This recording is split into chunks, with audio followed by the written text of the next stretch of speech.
Мындай программа эч бир коллежде жок. Буга мен 100% кепилдик бере алам. Себеп дегенде биздин коллежде 6 жана базар күндөрдө окуу болот. Бүгүн 25 январ, күнүгө жекшемби. Эртең менен саат 8ден баштап 11ге чейин балдар кыздарда программирование жана албетте англис тили болду.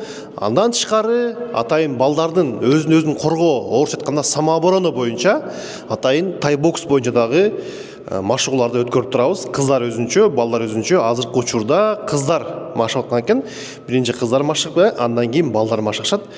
Кыздарды толук көргөзө албайбыз, эми ошончо дагы кичине бир аз машыгып аткан учурларды көргөзүп коелук.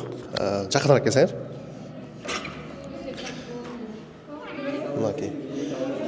Толук көргөзө албайбыз, албетте. Эми кыздар уялышат.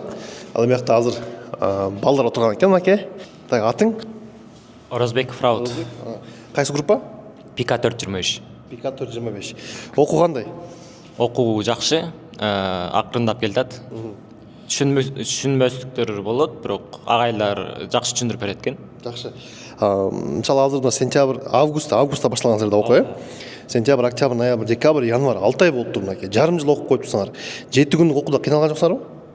Башында кыйналуулар болду, бирок акырындап көнүп кетет экенсиң да. Каникул учурунда кандай болду? Каникул учурунда эртең менен туруп кайра уктап албай калган күндөр болду да. Жакшы. Себеп дегенде бизде каникулду дагы аябай кыска беребиз. Мисалга алсак, азыркы учурда көп коллеждер, окуу борборлор, окуу жайлар тактап айтканда баары каникулда, биздики каникулда окууда. Ошондуктан урматтуу келе жаткан бүтүрүүчүлөр, коллежге келсеңиздер, мына ушундай тартипте окуйсуздар. Акыркы суроо. Келерки бүтүрүүчүлөргө сунуштайсыңбы бул коллежди? Абдан сунуштайм, анткени бул жердин условиялары эң жакшылардан. Анан кийин бирок бул жер күчтүүлөргө да. Күчтүүлөргө. Анча-мынча нерсени тартып кете албагандар окуп албайт деп ойлойм да.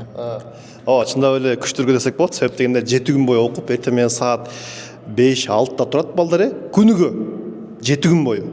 Ошол себептен урматтуу бүтүрүүчүлөр ушул нерсеге даярданып келиңиздер.